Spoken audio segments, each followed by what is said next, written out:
Assalamualaikum warahmatullahi wabarakatuh.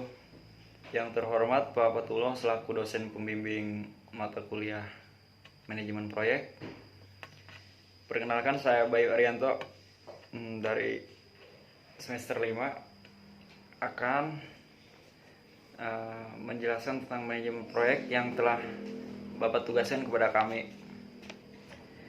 Jadi pengertian manajemen proyek secara umum adalah suatu upaya untuk mencapai suatu tujuan dengan sumber daya seminimal mungkin atau secara efisien.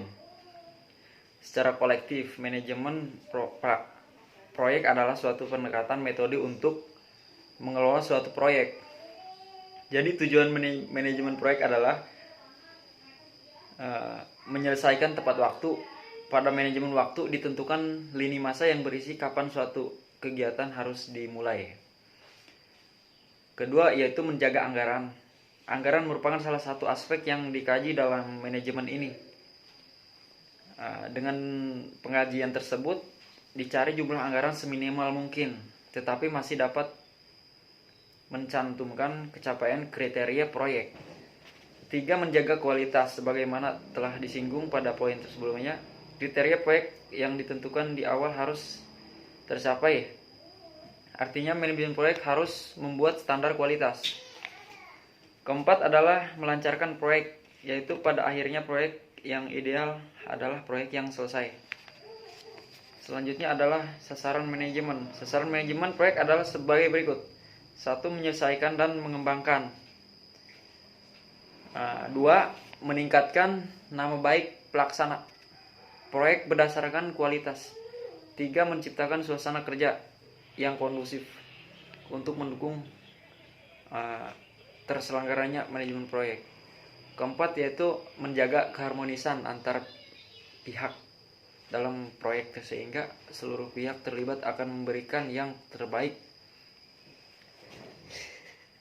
Ruang lingkup adalah ruang lingkup manajemen proyek. 1. Waktu proyek dimulai. 2. Perencanaan lingkup proyek. 3. Pendefinisian ruang lingkup proyek. 4. Verifikasi proyek dan kontrol ketika proyek sedang berjalan. Contoh manajemen proyek. 1. Proyek konstruksi. Yaitu proyek dimulai. 2. Perencanaan lingkup proyek. 3. Pendefinisian ruang lingkup proyek. 4. Verifikasi proyek dan kontrol ketika proyek sedang berjalan. Contoh manajemen proyek. 1. Proyek konstruksi, yaitu proyek yang berhubungan dengan pembaharuan sarana publik seperti pembangunan gedung, bendungan, jembatan, pabrik, jalan tol, dan sebagainya. Kedua, proyek penelitian. Suatu proyek yang dilakukan untuk kepentingan penelitian dan pengembangan. Hasil dari penelitian untuk meningkatkan kualitas dari suatu barang atau jasa, atau hanya untuk pengembangan ilmu pengetahuan saja. Yang ketiga, yaitu proyek padat modal. Proyek produksi besar dengan bantuan mekanik robot. Proyek ini disebut padat karena pada eksekusinya membutuhkan model yang banyak dan hanya bisa dilakukan oleh perusahaan besar. Yang keempat, yaitu proyek manufaktur. Proyek yang melakukan rancangan untuk memproduksi suatu produk secara menyeluruh. Berikut akan diulas satu persatu mengenai 6 unsur-unsur manajemen yang dikenal sebagai 6M. 1 adalah manusia atau man. Unsur manajemen yang pertama dan paling utama adalah manusia. Lebih spesifik lagi, merujuk pada sumber daya manusia SDM yang dimiliki. Adanya sumber daya manusia sangat penting untuk melakukan proses manajemen. Yang kedua adalah uang atau money. Selanjutnya ada unsur uang atau money dalam manajemen. Uang sangat penting agar tujuan yang diinginkan dapat tercapai. Yang ketiga adalah bahan atau material. Bahan atau material juga termasuk unsur manajemen. Unsur ini sangat dibutuhkan untuk melaksanakan kegiatan perusahaan. Yang keempat adalah mesin. Dalam proses manajemen, mesin atau mesin juga penting dan berfungsi untuk memudahkan pelaksanaan aktivitas perusahaan. Yang kelima adalah metode. atau metode. Unsur manajemen selanjutnya adalah metode. Yang dimaksud metode adalah tata cara atau langkah-langkah yang dilakukan dalam aktivitas perusahaan. Yang keenam adalah pasar atau market. Unsur manajemen yang terakhir adalah pasar atau market.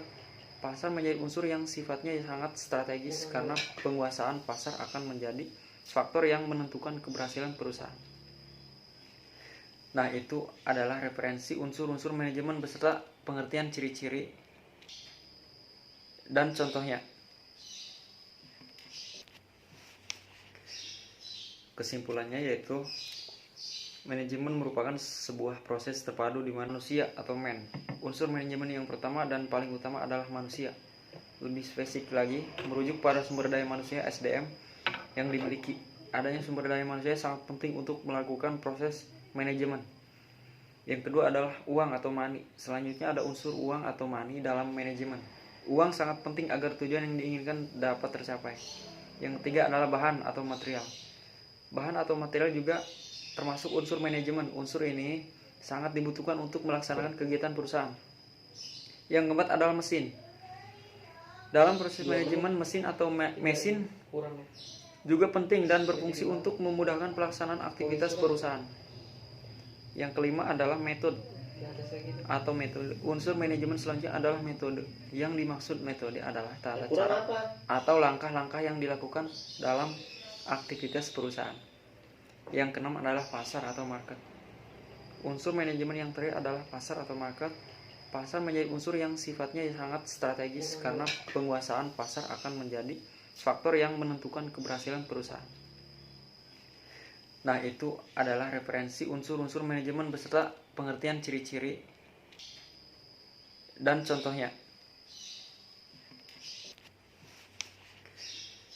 Kesimpulannya yaitu manajemen merupakan sebuah proses terpadu di mana individu-individu sebagai bagian dari organisasi yang dilibatkan untuk merencanakan, mengorganisasikan, menjalankan, dan mengendalikan aktivitas-aktivitas yang kesemuanya diarahkan pada sasaran yang telah ditetapkan dan berlangsung terus-menerus seiring dengan berjalannya waktu. Untuk dapat mengimplementasikan kegiatan manajemen tersebut sesuai dengan fungsinya masing-masing, maka diperlukan beberapa keahlian manajemen atau managerial skill yang diperlukan oleh setiap orang yang terlibat dalam organisasi. Ilmu untuk mengelola proyek disebut dengan manajemen proyek. Jadi, manajemen proyek adalah suatu aktivitas penerapan pengetahuan, keahlian, metodologi, dan teknik memanfaatkan sumber daya untuk mengelola sebuah proyek. Yang keempat, area pengetahuan atau knowledge area. Yang diperlukan dalam mengelola sebuah proyek terdapat 8 aspek pengetahuan, yaitu manajemen ruang lingkup, manajemen kualitas, manajemen waktu, manajemen biaya, manajemen komunikasi, manajemen sumber daya manusia, manajemen risiko, dan manajemen pengadaan. Mohon maaf, hanya ini yang bisa dapat saya sampaikan, kurang lebihnya mohon maaf Pak. Saya Bayu Arianto, Assalamualaikum warahmatullahi wabarakatuh.